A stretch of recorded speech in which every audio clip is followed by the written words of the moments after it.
सभी को नमस्ते, गुड आफ्टरनून। आज जो भी व्यूअर्स मेरे साथ जुड़ रहे हैं, उन सबका हार्दिक अभिनंदन, स्वागत। हम बहुत ही मुश्किल दौर से इस वक्त गुजर रहे हैं। कोविड 19 पैंडेमिक के रूप में 2020 में इसने फर्स्ट वेव में हमारी लाइफ्स को अफेक्ट किया, और अब 2021 में दोबारा से कोविड 19 2021 में इसने दोबारा ही सिर्फ इंडिया ही नहीं पूरे विश्व में अपनी दस्तक दी है, and it has affected humanity all across the world. तो कई सारे एग्जामिनेशन शेड्यूल्स में चेंजेस आए, कई जगह पे काफी असुविधाएं भी कैंडिडेट्स को उठानी पड़ी। तो साथ ही साथ अगर हम सिविल सर्विसेज एग्जामिनेशन की बात करें तो सिविल सर्विसेज एग्जामिनेशन का भी रिसेंटली जो प्रीलिम्स एग्जाम है वो पोस्टपोन हुआ, अक्टूबर में गया, अक्टूबर में शेड्यूल हुआ है। और अलग अलग तरीके के जो कॉम्पिटिटिव एग्जाम्स हैं उसमें भी कुछ कुछ शेड्यूल्स के चेंजेस हुए हैं। तो अब ये जो सिचुएशन है और हमारे पास में जो टाइम अवेलेबल हुआ है, टाइम मिला है, इसको हम कैसे यूज करें।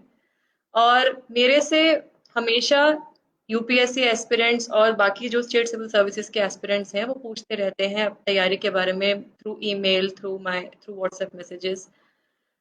तो मैंने पहले भी ऐसे सेशंस ऑर्गेनाइज किए हैं, और आज भी जो सेशन है मेरा वो इसी के ऊपर है कि सिविल सर्विसेज की प्रिपरेशन स्ट्रैटेजी क्या हो सकती है, उसके बारे में मैं डिस्कस करूंगी।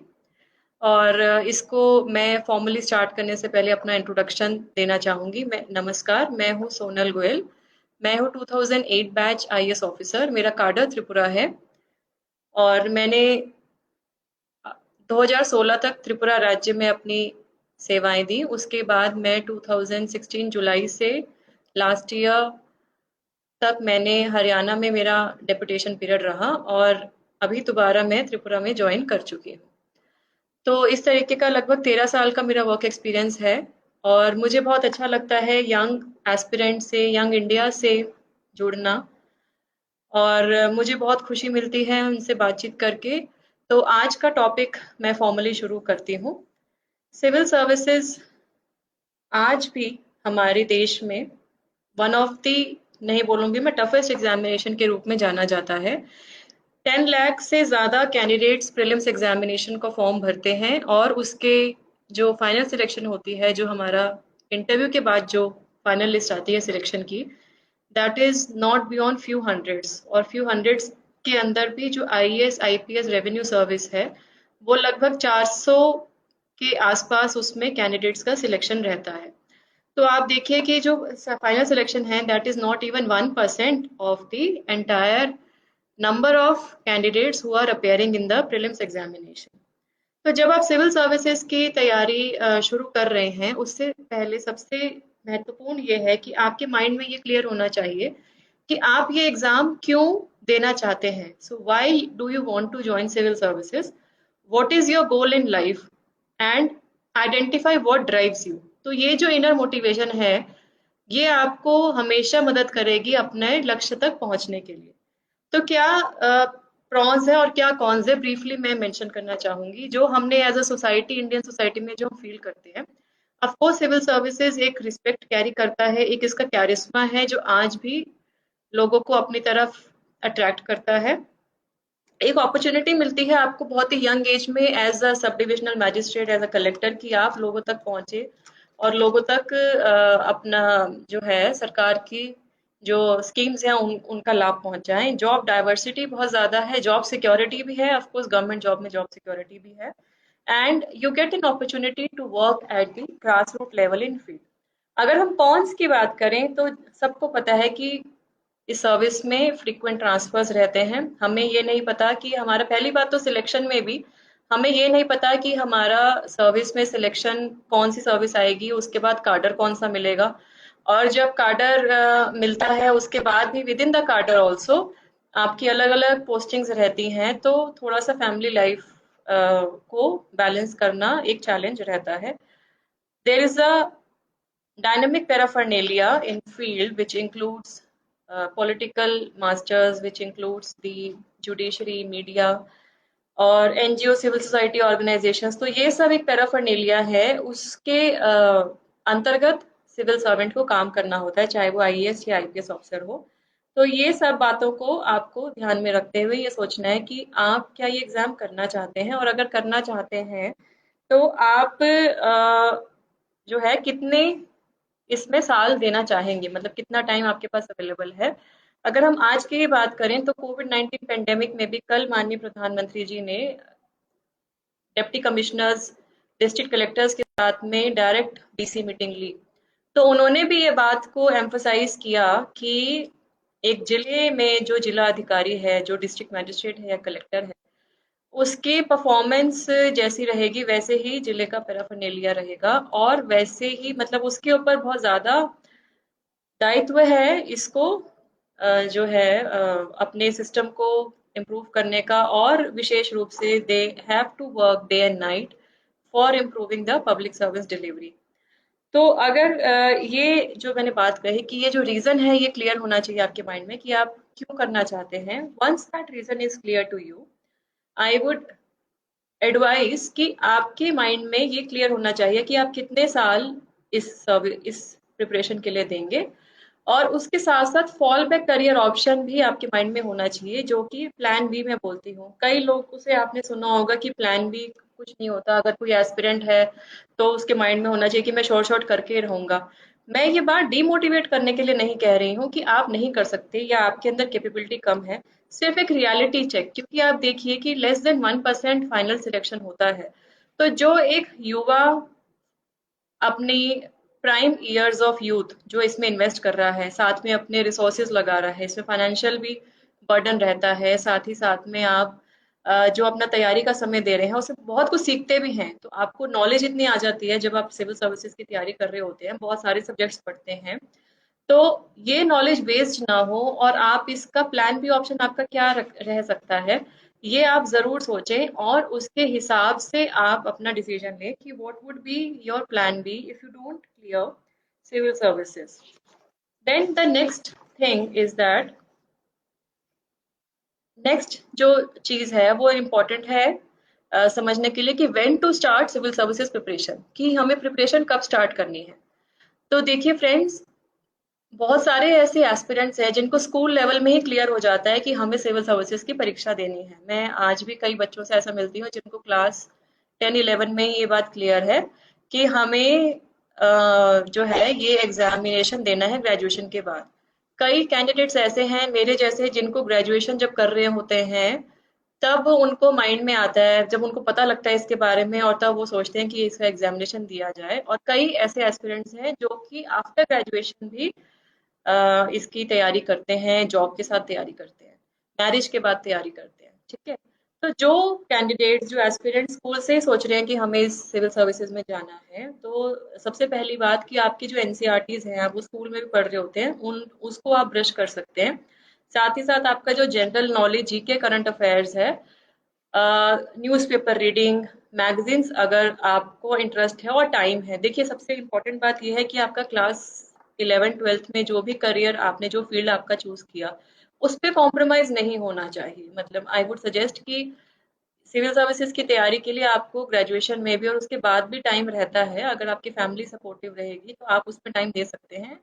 स्कूल तक बहुत ज्यादा इसमें ध्यान ना देते हुए अपना एक ओरिएंटेशन डेवलप करें, किसी भी इशू से रिलेटेड आपका एक जो व्यू पॉइंट है उस इशू से रिलेटेड वो सब डेवलप करें। You can work towards writing articles, आप लिखना शुरू कर सकते हैं। उससे क्या है, आपको बाद में मेंस के एग्जाम में और ऐसे में भी हेल्प मिलेगा।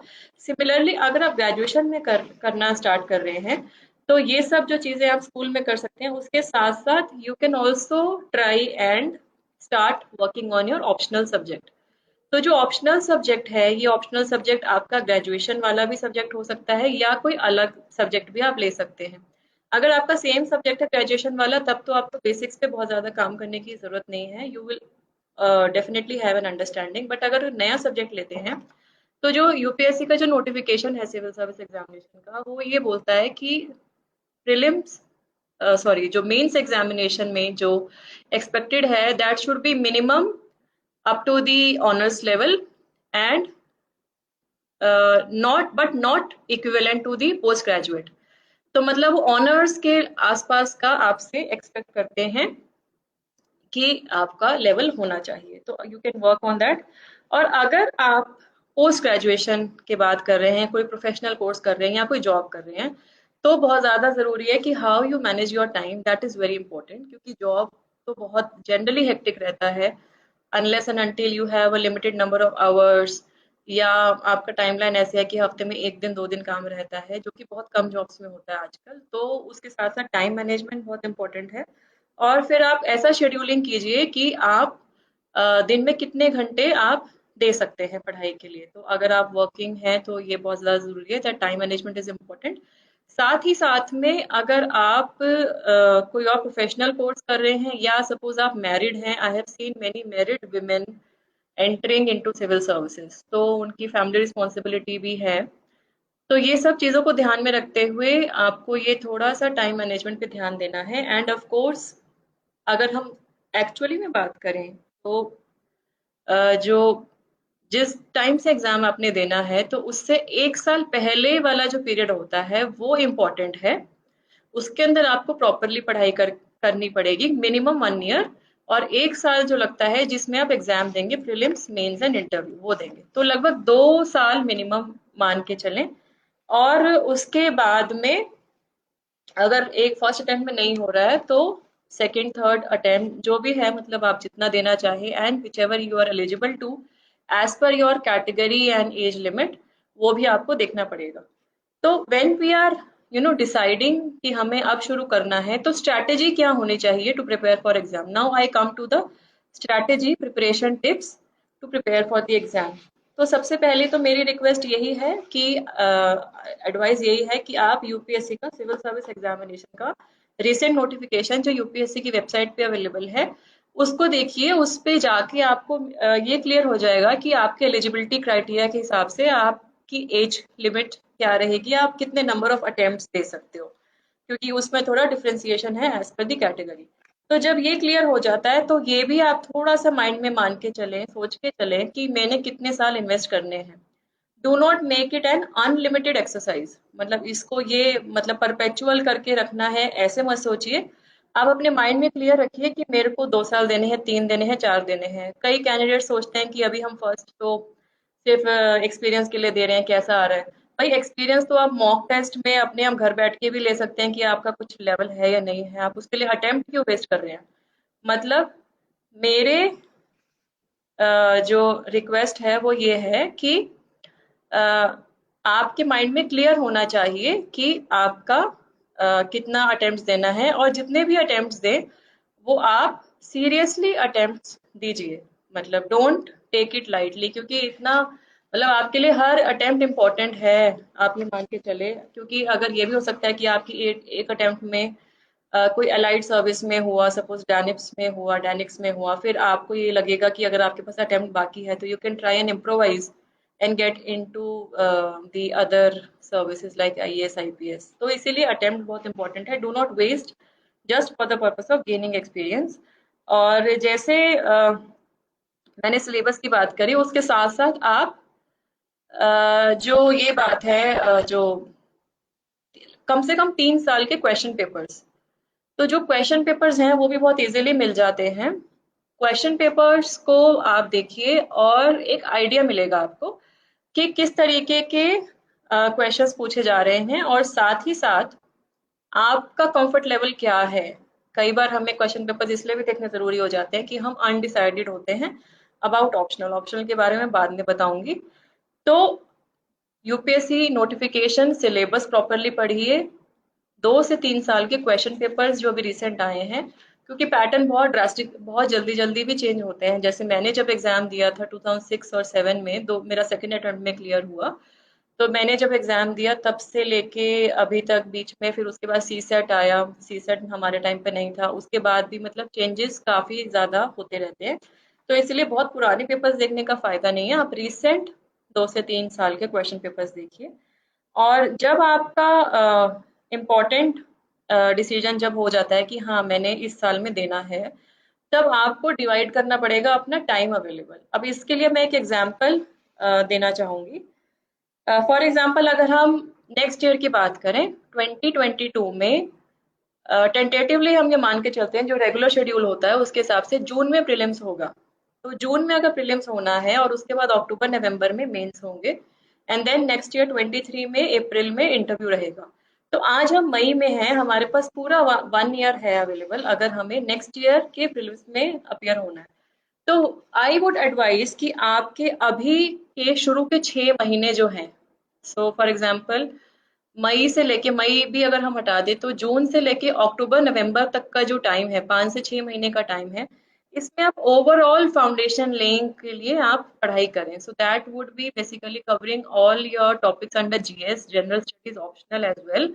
एंड आपको प्री और मेंस की कंबाइंड स्टडी ही इसमें करनी है, मेंस और प्री की कंबाइंड स्टडी, क्योंकि कई कैंडिडेट्स कोचिंग भी लेते हैं, उसके अंदर उनको कोचिंग क्लासेस, हालांकि आजकल फिजिकल क्लासेस तो अभी नहीं हो रही हैं due to COVID, and online lectures चल रहे हैं, तो वो भी आपको करना पड़ेगा। एक पूरा मतलब जो है समझने के लिए 5 से 6 महीने I think are sufficient. Then उसके बाद लगभग 2 से 3 महीने आई वुड रिक्वेस्ट कि आप मेंस पे फोकस कीजिए। सो नवंबर से फरवरी तक आप मेंस पे फोकस कीजिए। तो मेंस पे फोकस करने का मतलब क्या है कि मेंस का जो है, वी नो कि it's a subjective answer writing, तो जिसमें आपको रिपीटेड रिविजन्स की भी ज़रूरत पड़ेगी और आपको अपने नोट्स जो हैं उसको रिवाइज करके आपको ये माइंड में होना चाहिए कि ये क्वेश्चन अगर आएगा, इतने मार्क्स में आएगा, तो मैं इसमें क्या जवाब मैं दूंगा, दूंगी।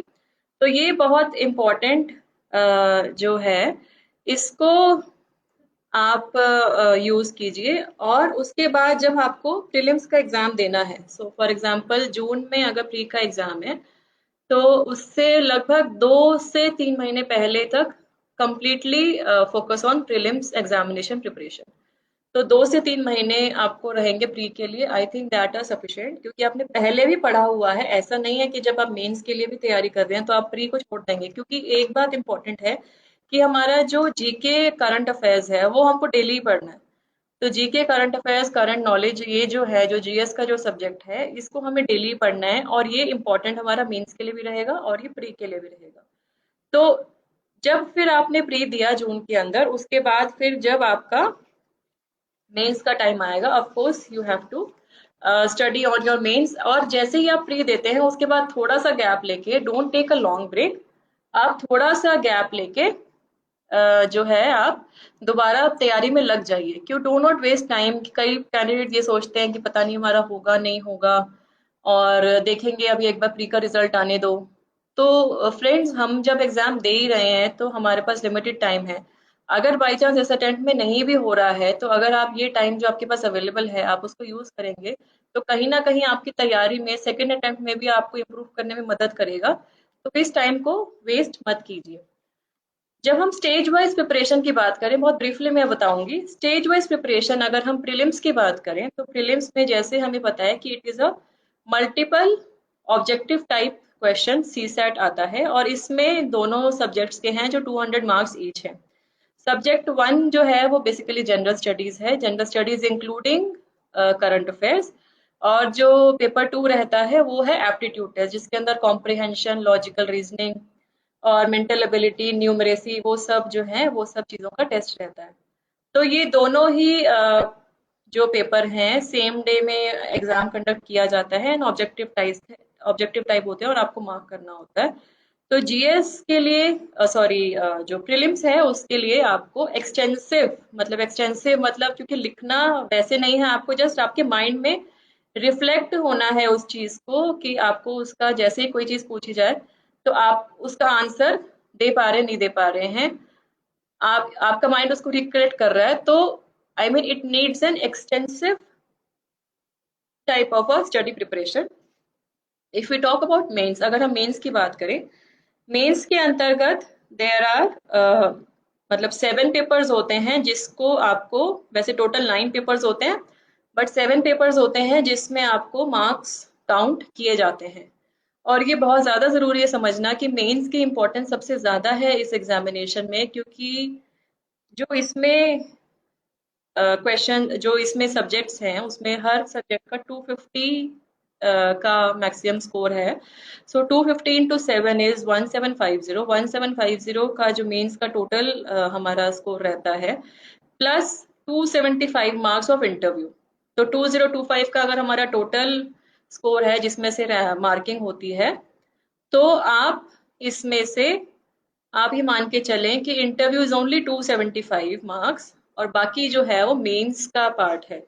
तो इसीलिए मेंस के अंदर answer writing, repeated revision and reproducing what you know effectively, ये बहुत ज्यादा जरूरी है इस बात को समझना।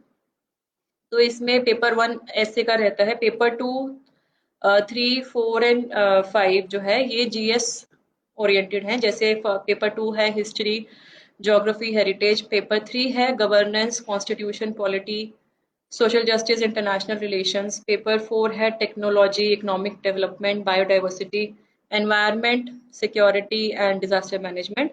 पेपर 5 है ethics, integrity, aptitude. And paper 6 7 है ऑप्शनल सब्जेक्ट्स। तो ऑप्शनल सब्जेक्ट्स के बारे में मैं डिस्कशन थोड़ा बाद में करूंगी। तो मेंस के लिए मैं ये बोलना चाहूंगी कि मेंस बहुत इम्पोर्टेंट है आपकी पूरी रैंक, आपके सिलेक्शन डिसाइड करने में। और फ्रेंड्स, एक एक नंबर से आपको पता है कि एक एक नंबर से कट ऑफ में कैंडिडेट्स क्वालिफाई करना रह जाते हैं। तो मेंस को बिल्कुल भी लाइटली मत लीजिए, इसको बहुत ज़्यादा ध्यान दीजिए, प्रैक्टिस कीजिए। मॉक टेस्ट अवेलेबल हैं, ऑनलाइन अवेलेबल है, फिजिकल भी अवेलेबल है, मॉक टेस्ट दीजिए। अगर आपके कोई ग्रुप में पढ़ाई कर रहे हैं तो आप जो हैं आपस में भी लिख के एक दूसरे से चेक करा सकते हैं, थोड़ा सा आपको आइडिया मिलेगा, आपके फ्रेंड्स भी, क्योंकि इसमें क्या है कि ऑल आर ग्रेजुएट्स, मतलब इन जनरल अगर मैं बात करूं तो ग्रेजुएशन वाला लेवल तो सबका ही है, तो हमें बेसिक तो अंडरस्टैंडिंग है इशू की। लेकिन बस बात वो है कि हमारा जो लिमिटेड नंबर ऑफ वर्ड्स हैं या जो स्पेस है एंड ऑफ कोर्स टाइम है, उसके अंदर हम अपने आप को कैसे अच्छी तरह से एक्सप्रेस करें, इसी के लिए प्रैक्टिस करना है आंसर राइटिंग का। इसीलिए इम्पोर्टेंट है कि ये हमारे पास में क्लियर हो कि हम कैसे लिख रहे हैं। एंड एक बात और ज्यादा जरूरी है ये दिमाग में रखनी, कि हमें रिसर्च या पीएचडी स्कॉलर नहीं बनना है। मतलब we are not here to do any PhD on any subject. हमें मार्क्स ले आके एग्जाम पास करना है, ठीक है। तो किसी भी एग्जाम, किसी भी सब्जेक्ट के अंदर हो सकता है आपको बहुत ज्यादा इंटरेस्ट आए, लेकिन उसके अंदर डीपली नहीं घुसना है जितना कि उसमें रिक्वायर्ड ही ना हो। आप समझ रहे हैं कि हमें उसमें रिसर्च स्कॉलर नहीं बनना है, उस सब्जेक्ट, उस टॉपिक के अंदर हमें उतना ही पता होना चाहिए जितना वो रिक्वायर्ड है। ये बात बहुत ज्यादा जरूरी है समझने की। और रिपीटेड रिविजन्स आ रखी, अगर आपको आदत है अपने नोट्स बनाने की, बहुत अच्छा है, क्योंकि ये जो नोट्स हैं यही आपको जब आप प्रिपरेशन कर रहे हैं उसके बाद में उस दौरान में आपको मदद करेगी जब आप रिवीजन स्टेजेस पे होंगे। ये बहुत है। फ्रेंड्स, मैं यहाँ पे कोई बुक लिस्ट नहीं बताना चाहूंगी, क्योंकि बहुत सारे अवेलेबल हैं आज के दिन। और जैसे हमारे टाइम में हम पढ़ते थे, बिपिन चंद्रा हमने पढ़ी, बहुत सारी ऐसी बुक्स हैं जो डीडी बसु।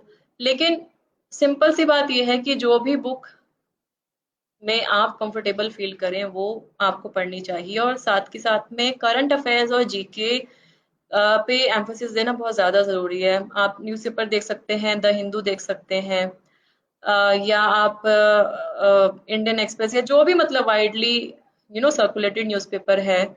और एक वर्नैकुलर, मतलब एक हमारा जो है, जो भी आपकी लोकल लैंग्वेज है, हिंदी, मलयाली, जो भी आपकी लैंग्वेज है, एक उसमें पढ़ें। साथ ही साथ में मैगजीन्स हैं वो पढ़नी ज़रूरी है। योजना और कुरुक्षेत्र गवर्नमेंट के पब्लिकेशंस हैं, तो उसमें आप जो है उसको आप देखें, उसके लिए बहुत अच्छा है।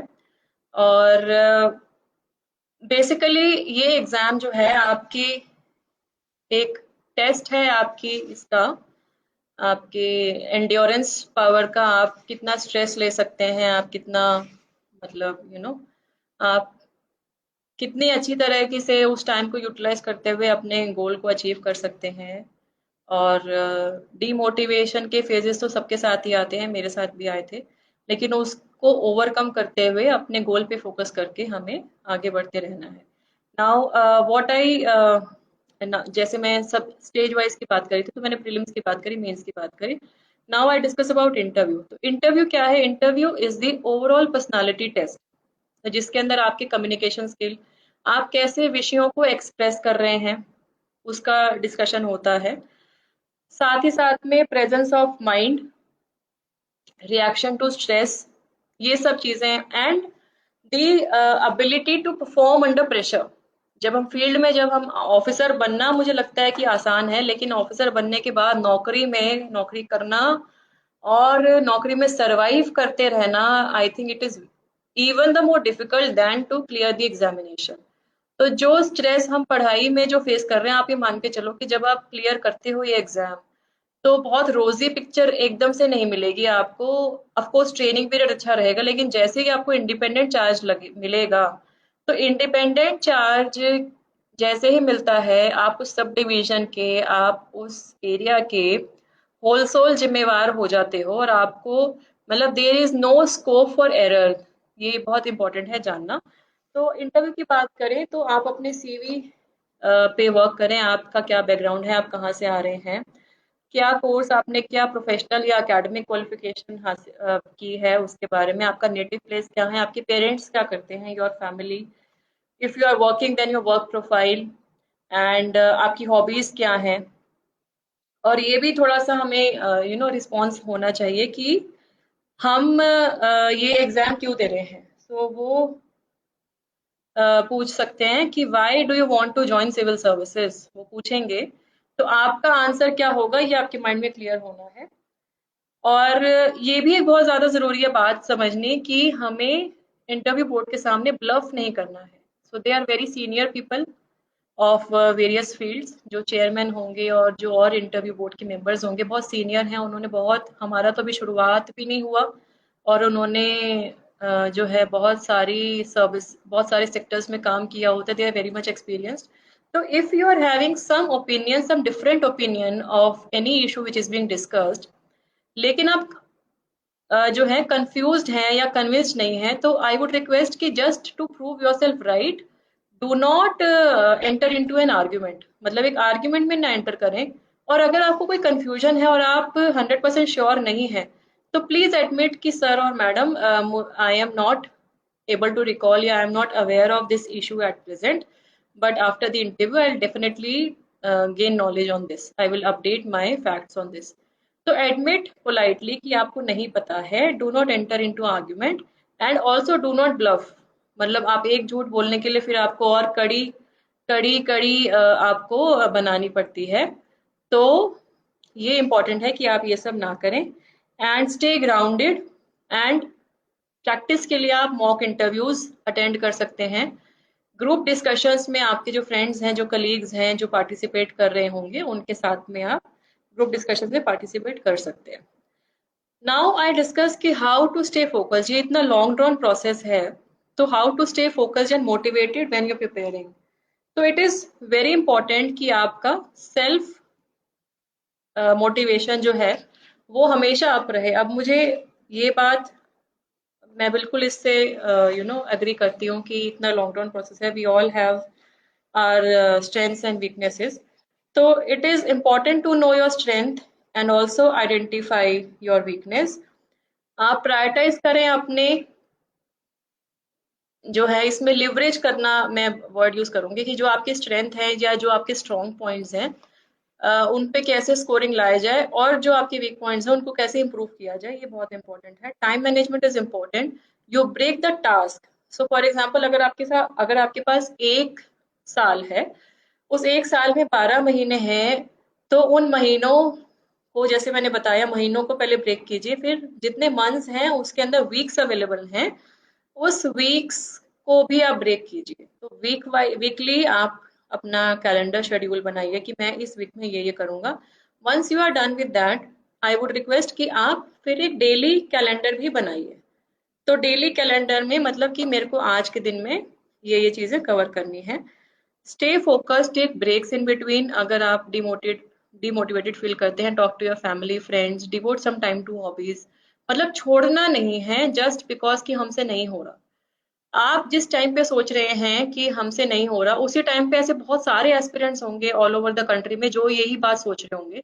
और अगर वो सब सोच के कि हमसे नहीं हो रहा है, without even given your 100% effort, तो ये बहुत ही ज़्यादा नाइंसाफ़ी है आपके खुद के साथ, आपके खुद के सपनों के साथ और ऐसे जो भी लोग जिन्होंने आप में विश्वास करके इस प्रिपरेशन में आपका साथ दे रहे हैं, ठीक है? तो जिन भी लोगों ने आपका साथ दिया है अभी तक और वो चाहते हैं कि आपको वो एक आईएएस, आईपीएस ऑफ़िसर बनते हुए देखें, तो ये आपकी भी ज़िम्मेवारी है, आपका भी दायित्व है कि उनको ये खुशी का मौका मिले और वो जो है समाज में आपको ऐसा देखें और आपको भी जो है अपने ड्रीम्स को रियलाइज करने के लिए अपना 100% देना बहुत ज्यादा जरूरी है। Be focused, be selfish in your time.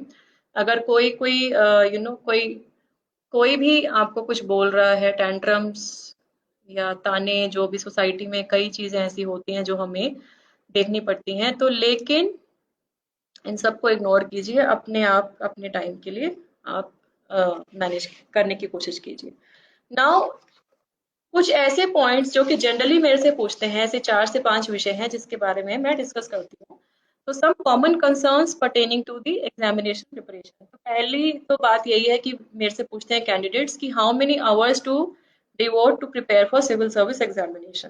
तो फ्रेंड्स, कम से कम 10 से 12 घंटे डेली जब आपने सोचा प्रिपरेशन करने का और जब आप एग्जाम देना, मतलब जब आपके एग्जाम का बिल्कुल नियर टाइम आ जाता है 1 से 2 महीने पहले, 15 से 16 घंटे आपको कोशिश करके देने होंगे। 14, 15, 16 घंटे आपको देने पड़ेंगे। सबका अपना स्टेमिना है, लेकिन ये धीरे धीरे धीरे डेवलप होता है, ठीक है? तो आप जब इसमें आप तैयारी में डूब जाएंगे, जब आप अपना 100% देंगे, तो ये टाइम आपको कैसे निकलेगा पता ही नहीं लगेगा। And of course quality of time is important then the quantity. मतलब ये जरूरी नहीं है कि आप इतने इतने घंटे दे रहे हैं और आपको फिर कुछ माइंड में नहीं जा रहा। तो इससे बेटर ये है कि you should be able to devote the quality time. The next thing is कि ऑप्शनल कैसे चूज करें, how to choose an optional subject. Optional prelims में तो है ही नहीं, मेंस में ही आपको 2 सब्जेक्ट्स उसके रहते हैं। तो ये सेम भी हो सकता है, डिफरेंट भी हो सकता है फ्रॉम योर ग्रेजुएशन सब्जेक्ट, ठीक है? तो अगर आपका सेम है तो वे मतलब कोई प्रॉब्लम ही नहीं है, आप थोड़ा सा कंफर्ट लेवल आपका रहेगा। अगर आपका डिफरेंट है तो आप कैसे चूज करें, ये भी क्वेश्चन पूछते हैं कि आप कैसे चूज करें। तो देखिए, कुछ सब्जेक्ट ऐसे हैं जिनका और किसी सब्जेक्ट में भी कंट्रीब्यूशन रहता है। फॉर एग्जांपल पब्लिक एडमिनिस्ट्रेशन, या मतलब मैं सब्जेक्ट्स के नाम नहीं मेंशन करूंगी, I don't want to mislead anybody. तो contribution of the optional subjects towards other subjects in the general studies और in essay, that could be one deciding factor. Study material किस में अवेलेबल है, and also उसमें scoring क्या रहता है, और बहुत ज्यादा इंपॉर्टेंट है ये देखना कि आपका इंटरेस्ट उसमें है या नहीं है। मतलब आप कोई ऐसा सब्जेक्ट ले लें जिसको जिसको आपको पढ़ने में रुचि ही नहीं हो रही, तो आप उसमें सस्टेन नहीं कर पाओगे। तो you should find that interest, that subject interesting. तो ये जरूरी है कि जो सब्जेक्ट आपको अच्छा लगता है, जिसमें आपका ओरिएंटेशन है, वो सब्जेक्ट लीजिए। लास्ट 2 से 3 साल के क्वेश्चन पेपर देख लीजिए, आपको आइडिया मिल जाएगा कि आपके लिए ये सब्जेक्ट कैसा रहेगा, उसके अंदर स्टडी मटेरियल कैसा अवेलेबल है। ये सब को ध्यान में रखते हुए आप अपना ऑप्शनल सब्जेक्ट चूज कीजिए। नेक्स्ट थिंग इज कि हमारा मीडियम क्या लेना है, Hindi medium, English medium. Friends, जिस भी मीडियम में आप अपने विचारों को अच्छी तरह से व्यक्त कर सकते हैं मेंस में, क्योंकि मेंस ही रिटर्न एग्जामिनेशन है, जिसके अंदर भी आप वो कर सकते हैं, उसी को लीजिए इरिस्पेक्टिव ऑफ हिंदी और इंग्लिश। और दोनों ही मीडियम से हर साल भारी मात्रा में कैंडिडेट्स अपेयर करते हैं, इवन टॉपर्स भी आए हैं इन मीडियम, हिंदी मीडियम से भी। Next issue is coaching necessary for IAS examination, for civil service examination. Friends, आपकी अप्रोच पे डिपेंड करता है कि आपको कोचिंग की आदत है नहीं है। कई कैंडिडेट्स ऐसे हैं जिनको शुरू से ही, मतलब स्कूल के टाइम से ही उनको कोचिंग की जरूरत है, उनको आदत रही होती है। तो उनको कोचिंग में ही पढ़ने का रहता है कि हम कोचिंग ही ज्वाइन करें। कई कैंडिडेट्स ऐसे हैं जो कोचिंग में कंफर्टेबल फील नहीं कर रहे होते हैं। और ये भी बात है कि सब जगह इफेक्टिव और अच्छी कोचिंग अवेलेबल भी नहीं है। तो ऐसा ना हो कि आप टाइम वेस्ट कर रहे हैं जाके, मतलब वो कोचिंग इतनी ज्यादा अच्छी नहीं है, लेकिन आप उसको जाके, क्योंकि कोचिंग करनी है, सबने बोला कि कोचिंग करनी है, इसलिए आप जा रहे हैं और आपका टाइम वेस्ट हो रहा है। तो ये भी जरूरी है समझना कि एक तो अच्छी कोचिंग हो और आपके पास कितना टाइम हो, वो भी। और ये भी है कि कोचिंग में देखिए it it involves a monetary aspect also, कि ये उसमें मनी भी इन्वॉल्व है। आपको कई बार ये भी हो सकता है कि आप अपने घर से आपको दूसरी जगह में शिफ्ट होना पड़े, you may have to come to a bigger town और अ सिटी। तो ये सब चीज़ों को ध्यान में रखते हुए आपको ध्यान ये डिसाइड करने की कोचिंग लेनी है नहीं लेनी है।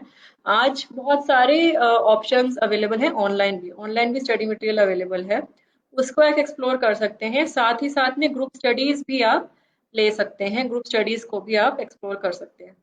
Next point is social media necessary और relevant for the aspirants? Friends, unnecessarily social media में टाइम वेस्ट मत कीजिए। सिर्फ जो वेबसाइट, जो भी online medium like a YouTube channel और एनी इंस्टाग्राम चैनल और any website which is giving you relevant information with respect to your examination preparation, सिर्फ उसी को देखिए, बाकी मत फॉलो कीजिए। जो भी एस्पिरेंट्स बहुत सीरियसली प्रिपेयर कर रहे हैं इस एग्जामिनेशन के लिए, they should refrain from using unnecessarily the social media. जो भी ई लर्निंग वेबसाइट्स हैं, मटेरियल हैं, उसी पे फोकस कीजिए। Friends, how to face failures if not civil services? अगर आप सिविल सर्विसेज में नहीं होते हैं क्लियर, तो क्या करेंगे? फ्रेंड्स, जैसे मैंने पहले भी बताया कि सक्सेस रेट नॉट इवन 1% है। Career backup plan is very important, plan B. और जब आप ये तैयारी कर रहे हैं तो आपके पास इतनी नॉलेज आ जाती है कि you can use it in various other avenues. ठीक, you can become an entrepreneur, you can set up your own business, create employment, you can join private sector, you can also form an NGO, civil society organization। जैसे हमारा mind में है कि हमें देश के लिए काम करना है, स्वच्छ भारत अभियान, बेटी बचाओ बेटी पढ़ाओ, जल शक्ति mission, blood donation, save environment, women empowerment, ऐसे बहुत सारे इश्यूज हैं, बहुत सारे फ्लैगशिप प्रोग्राम्स हैं गवर्नमेंट के, जिसमें आप अपना कंट्रीब्यूशन दे सकते हैं किसी ना किसी तरीके से। तो हताश ना होते हुए उन सबको भी एक्सप्लोर कीजिए and give your best in whatever profession, whatever career you are choosing, that is very important. And before I come to end of my deliberation, मैं ब्रीफली अपनी जर्नी के बारे में बताना चाहूंगी, वेरी ब्रीफ। फ्रेंड्स, मेरा 2008 batch है। मैं एक CS LLB और कॉमर्स ग्रेजुएट हूँ। कॉमर्स ग्रेजुएशन मैंने श्रीराम कॉलेज ऑफ कॉमर्स से की एंड CS एंड LLB किया हुआ है। मेरे माइंड में सिविल सर्विसेज में आने का विचार जब मैं थर्ड ईयर ऑफ ग्रेजुएशन में थी तब आया। I was already doing my CS का सेकंड स्टेज मेरा क्लियर हुआ था। तो जब मैंने ये बात अपने पेरेंट्स से डिस्कस करी, हमारी फैमिली हरियाणा में पानीपत जिले से बिलोंग करती है, मेरे फादर चार्टर्ड अकाउंटेंट हैं। तो जब मैंने ये बात मेरे फादर से डिस्कस करी सबसे पहले, तो वो उन्होंने इमिडिएटली एग्री नहीं किया, क्योंकि बहुत सारे एप्लीकेशंस एक माइंड में है, क्योंकि हमारी फैमिली में कभी भी किसी ने सिविल सर्विसेज के बारे में नहीं सोचा, किसी ने तैयारी करके अपियर नहीं हुआ। दूसरी बात, because I was a female, तो मैं ये बात कर रही हूँ 2002-3 की बात कर रही हूँ जब ये बात है, तो आज से लगभग 17-18 साल पहले। तो सोसाइटी में बहुत ज़्यादा मतलब एक्सेप्टेंस भी नहीं थी, स्पेशली जिस बैकग्राउंड से मैं आती हूँ, business class family, middle class family. तो उसमें यही लगता है कि जब लड़कियां ग्रेजुएशन कर लें तो उनकी शादी करके उनको सेटल कर देना है। तो ये सारी डिस्कशंस चलती रही। फिर मेरे फादर ने ये भी बोला कि अगर आपका सिलेक्शन होता भी है तो ज़रूरी नहीं है कि आपको आईएएस ही मिलेगा, आईएएस आईपीएस ही मिलेगा, उसके बाद क्या कार्डर मिलेगा, फैमिली लाइफ कैसे सेटल होगी। तो all this apprehensions came to the mind of my parents. But जब मैंने 5-6 महीना डिस्कशन किया तो देन दे अग्रीड। बट मेरे फादर ने बोला कि जो करियर बैकअप प्लान है वो ज़रूर रखना, क्योंकि अगर सिविल सर्विसेज में नहीं होता है तो आप क्या करोगे। And he very well said कि लड़कियों के लिए फाइनेंशियली इंडिपेंडेंट होना बहुत ज़्यादा ज़रूरी है। तो मेरी एक बड़ी सिस्टर हैं, उन्होंने वो उस वक्त सीए कर रही थी। तो पहले मेरा भी प्लान यही था कि प्राइवेट सेक्टर में जाऊंगी, क्योंकि मैं सीएस कर रही थी। तो जब मेरा सिविल सर्विसेज के लिए जब मेरा रुझाव हुआ, तो फिर मैंने, जैसे मेरे फादर साहब ने किया मुझे, हमने डिस्कस किया, तो फिर मैंने ये सोचा कि पहले मैं सीएस अपनी कंप्लीट करूं। मैंने 2004 में सीएस कंप्लीट करी और उसी साल मैंने एलएलबी दिल्ली यूनिवर्सिटी में एडमिशन लिया थ्रू एंट्रेंस। और साथ ही साथ मैंने सिविल सर्विसेज की तैयारी शुरू करी, और मैंने एक पार्ट टाइम जॉब भी शुरू किया है एज कंपनी सेक्रेटरी। तो 2004 से 2006-7 ये तीनों चीज़ें पैरेलल चलती रही। मेरी जॉब भी, मैंने एलएलबी भी कंप्लीट किया अपनी, वो रेगुलर क्लासेस थी, और सिविल सर्विसेज की तैयारी। फर्स्ट अटेम्प्ट में मैंने जो एग्ज़ाम दिया 2006 में, उसमें मैंने मेंस लिखा, इंटरव्यू कॉल नहीं आई। और सेकंड अटेम्प्ट जो मैंने 2007 में दिया, उसमें 2008 में रिजल्ट आया, and I could qualify examination with all India rank 13th। और सेकंड अटेम्प्ट में फ्रेंड्स, मुझे अपना जो मैंने फर्स्ट अटेम्प्ट में जो एक्सपीरियंस मुझे गेन हुआ था मेंस लिखने का, वो मुझे बहुत काम आया। क्योंकि मुझे ये पता लगा कि मेरे वीक एरियाज क्या है, कि मुझे आता सब कुछ है लेकिन मैं वो लिख नहीं पा रही हूँ। तो वो इसीलिए नहीं लिख पा रही क्योंकि मेरे पास आंसर राइटिंग प्रैक्टिस की कमी थी। तो मेरा यही गोल था कि मुझे अपना 100% देना है, कि मेरे को अगर तीसरा अटेम्प्ट ना देना पड़े, क्योंकि मुझे पता है कि मेरे पास टाइम कम था। मेरे को आगे देने का मौका मिलेगा नहीं मिलेगा मुझे ये भी क्लियर नहीं था। तो मुझे यही लगा कि अब जो मुझे एग्जाम देना है वो ऐसे देना है कि मेरे को अपने ऊपर कोई रिपेंटेंस नहीं होनी चाहिए कि मैंने अपना 100% नहीं दिया। तो इस तरीके से फिर मेरा क्वालिफाई हुआ। फिर मेरा मेरा त्रिपुरा कैडर आया। मैंने वहाँ जून 2009 में ज्वाइन किया। वहाँ मैंने सारी फील्ड पोस्टिंग्स की, एसडीएम शिप से लेके मैं डिप्टी कमिश्नर बनी वहाँ पे। उसके बाद मैंने हरियाणा में काम किया, हरियाणा में भी मेरी फील्ड की नौकरी रही है। और अब मैं दोबारा से त्रिपुरा स्टेट में ज्वाइन कर चुकी हूँ। तो फ्रेंड्स, ये जो लगभग 13 साल का एक्सपीरियंस है, बहुत सारे ऑफिसर्स मेरा अक्रॉस द कंट्री हमसे इंटरेक्शन हुआ। तो सिविल सर्विसेज जो एक आपको प्लेटफॉर्म देती है, आई think it is still unparalleled in the country. किसी और सर्विस में आपको ये मौका नहीं मिलता, ये डाइवर्सिटी नहीं मिलती है, ये अपॉर्चुनिटी ही नहीं मिलती है। आप आज के दिन अगर कोविड-19 पैंडेमिक की ही बात देखें, तो ऑफिसर्स अक्रॉस द कंट्री, चाहे वो आईएएस हो, आईपीएस हो, रेवेन्यू सर्विस ऑफिशियल्स हो, कस्टम ऑफिशियल्स हो, रेलवेज के ऑफिसर्स हों, सारे ही कितना डेडिकेशन से काम कर रहे हैं। And of course we owe a tribute to all the health workers, medical staff, वो उनको तो हम कभी भूल ही नहीं सकते हैं। जितने सैनिटेशन वर्कर्स हैं, जितने भी फ्रंटलाइन वर्कर्स हैं, we owe a lot to them as humanity.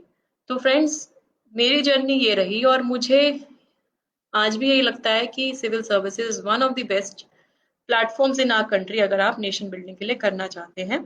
तो towards the end my message is कि आप हमेशा फोकस्ड रहिए।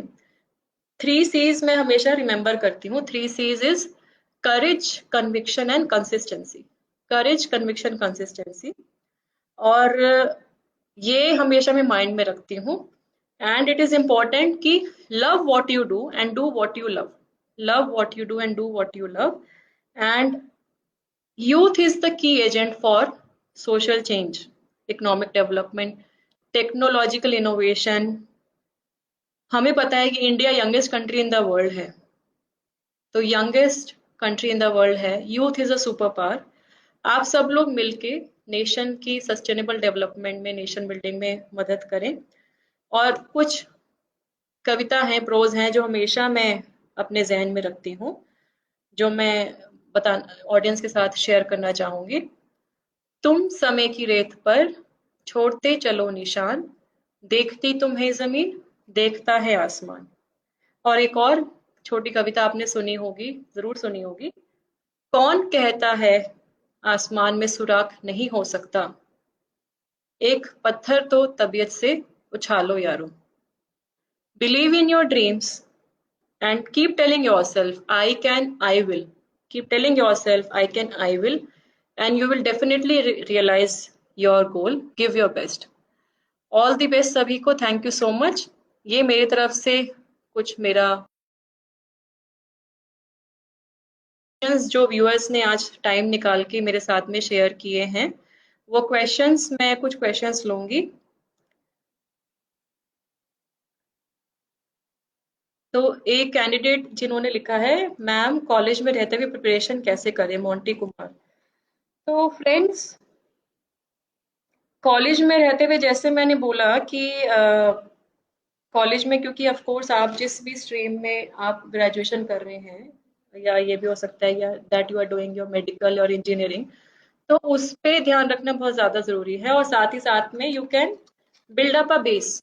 तो बेस में क्या है कि आपकी एनसीईआरटीज और पढ़नी बेसिक जो है कॉन्स्टिट्यूशन पॉलिटी के बारे में आइडिया लेना, जनरल जीके के लिए आप करंट अफेयर्स पे ध्यान देना, न्यूज़पेपर रीडिंग, मैगजीन रीडिंग, इन सब पे ध्यान दे सकते हैं। और कॉलेज में आई थिंक ये सब चीज़ों पे आप ध्यान दीजिए। And as soon as your graduation is complete, अगर आप कोई और पोस्ट ग्रेजुएशन का कोर्स भी कर रहे हैं तो उसके साथ साथ भी इसको बैलेंस करना जरूरी है। लेकिन जैसे मैंने बताया कि मिनिमम 1 साल प्रीलिम्स देने से पहले आपको डेडिकेटेड एफर्ट्स जरूर देने पड़ेंगे इस एग्जाम को क्लियर करने के लिए।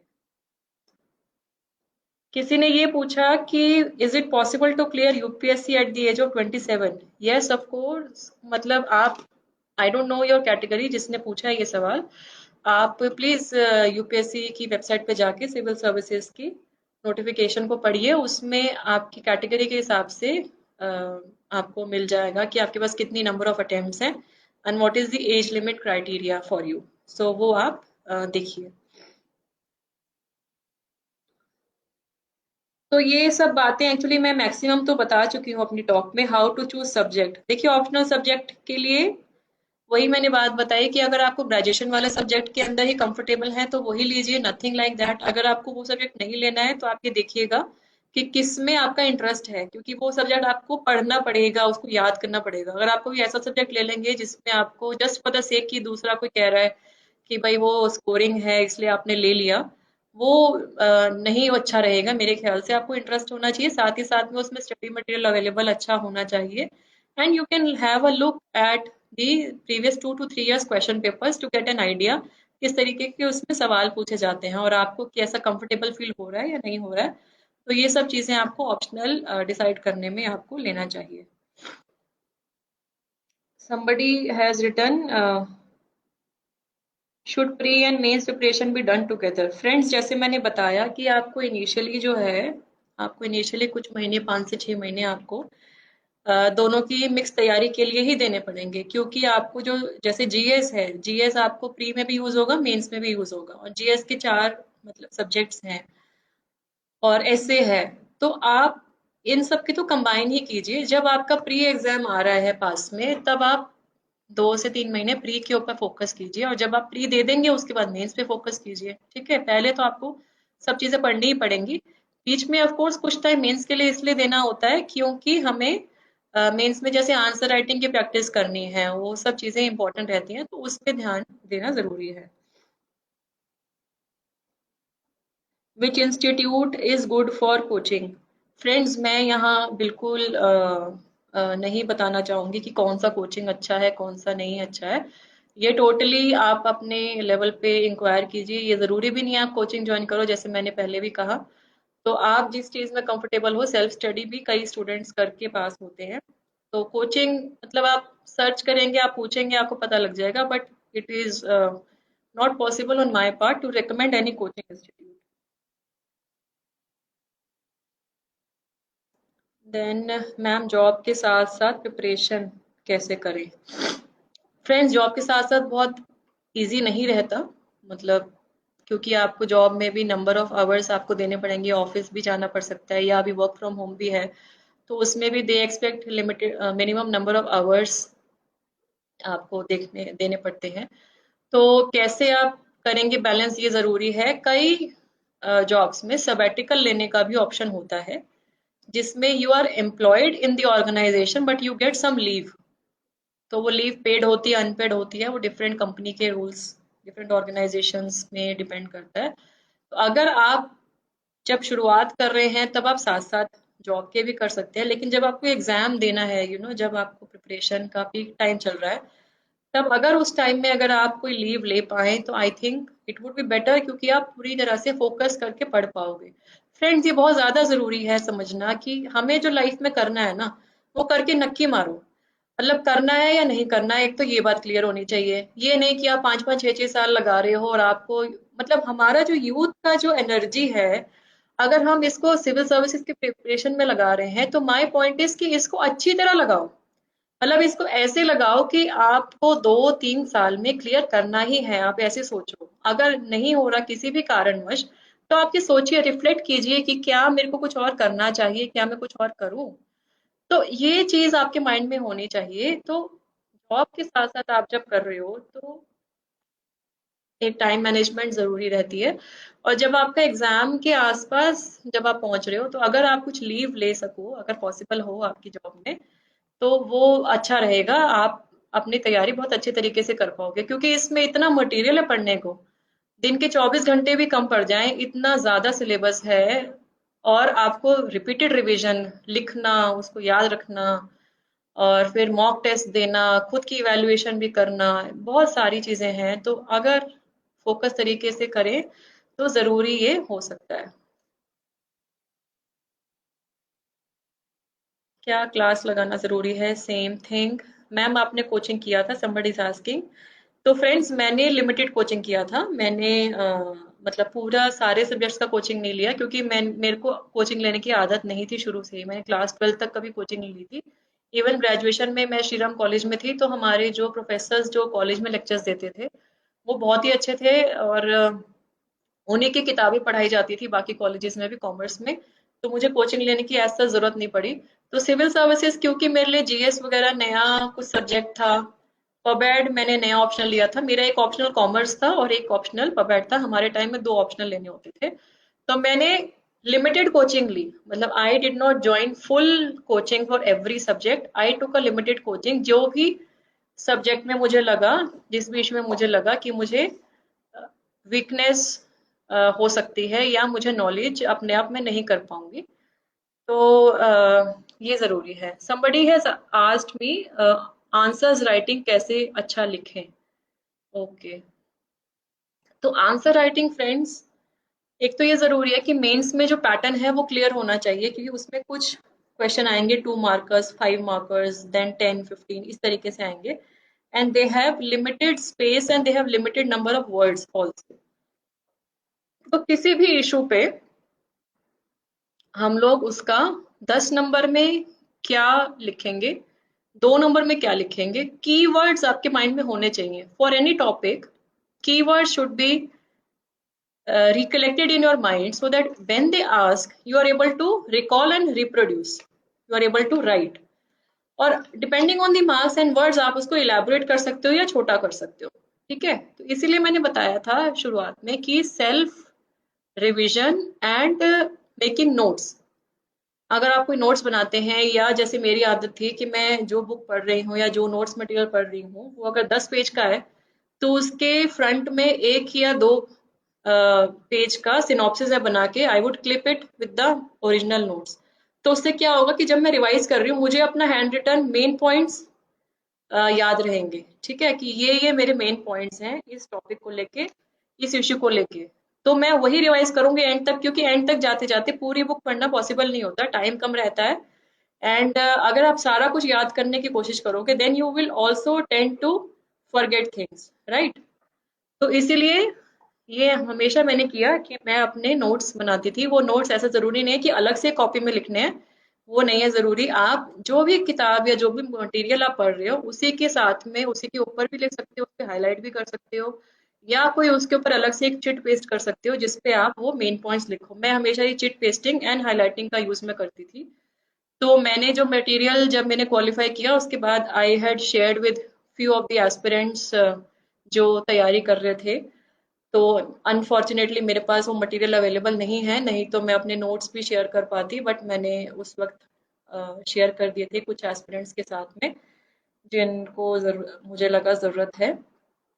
तो ये है आंसर राइटिंग के लिए आपका रिपीटेड रिवीजन एंड जो कंसेप्ट क्लैरिटी है वो हेल्प करेगा। I think now last question I would take, becoming life after becoming IAS, ये किसी ने लिखा। ठीक है, तो friends, life after becoming IAS, आपको अच्छा लगता है कि आप एक लेवल पे पहुंचे, आपको एक अपॉर्चुनिटी भी मिलती है, लेकिन बहुत सारे चैलेंजेस भी हैं। जैसे मैंने बताया कि एक पैराफर्नेलिया है फील्ड के अंदर, जिसमें judiciary, media, NGO, civil society, political influences, ये सारी चीजें हैं जिसमें आपको काम करना है। साथ ही साथ में you sometimes feel that you are unstable, in the sense कि आप अपनी ट्रांसफर पोस्टिंग डिसाइड नहीं करते हैं। You can be transferred at any time, और आपको ये नहीं पता है कि